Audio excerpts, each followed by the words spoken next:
अस्सलाम वालेकुम दोस्तों, चंद ॾींहं अॻु रमज़ान शुरू थियण खां पहिरीं डिप्टी कमिश्नर जी रहनुमाई में जेके बि दादू शाह जा स्टेक होल्डर हुआ, जंहिंमें दुकानदार हुआ, कपिड़े जा वापारी हुआ, मच्छी जा वापारी हुआ, फ्रूट जा वापारी हुआ, प्राइस कंट्रोल अथॉरिटी जा माण्हू हुआ ऐं खोड़ सारा ॿिया जेके सिविल सोसाइटी जा माण्हू हुआ, उन्हनि शिरकत कई।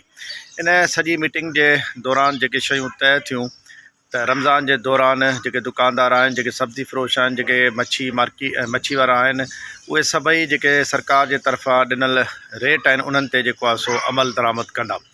पर बदकिस्मती सां रमज़ान जो अॼु पहिरियों ॾियारो आहे ऐं सूरत हाल इहा आहे त हींअर बि जेको आहे सो ग़रीबाबाद में जेको वॾी मस्जिद आहे उन जे पासे में जेको गोश्त जी मार्केट आहे, उते जेको नंढे गोश्त जी, उते हींअर बि 1200 खां मथे जेको आहे सो गोश्त विकिरो थिए पियो ऐं उते जेको आहे सो वॾे गोश्त जेको आहे उहो बि 750 रुपए ते विकिरो थिए पियो। भाॼियुनि जा जेके रेट हुआ उहे बि जेको आहे सो तमामु तेज़ीअ सां मथे महसूसु थिया।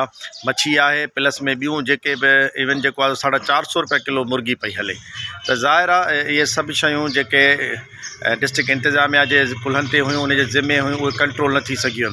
इन मैसेज खां पोइ ऐं खोड़ सारनि माण्हुनि जे जेको हींअर एहतिजाज साम्हूं ईंदो, उहे मार्केटुनि में वेंदा, फ्रूट जा जेको आहे सो रेट आहिनि उहे आसमान सां ॻाल्हियूं पिया कनि। त यकीननि इन्हनि सभिनी एहतिजाजनि ऐं आवाज़ उथारण खां पोइ इंतिज़ामिया तरफ़ां जुज़वी तौरु चंद दुकानदारनि खे जेको आहे सो ॾंडु विधो वेंदो, पर उन सां आम माण्हू खे को बि रिलीफ न आहे।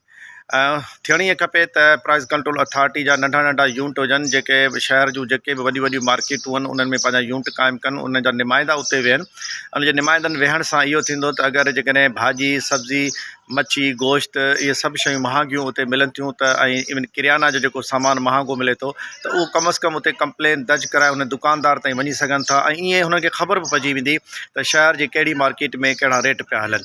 त प्राइस कंट्रोल अथॉरिटी जो इहो कमु आहे। इन में डिप्टी कमिश्नर दादू खे गुज़ारिश आहे त पूरे शहर जे अंदरि प्राइस कंट्रोल अथॉरिटी जा जेके बि यूनिट आहिनि उहे मुतहरिक कया वञनि त जीअं आम माण्हू खे फ़ाइदो पहुची सघे। पाकिस्तान ज़िंदाबाद।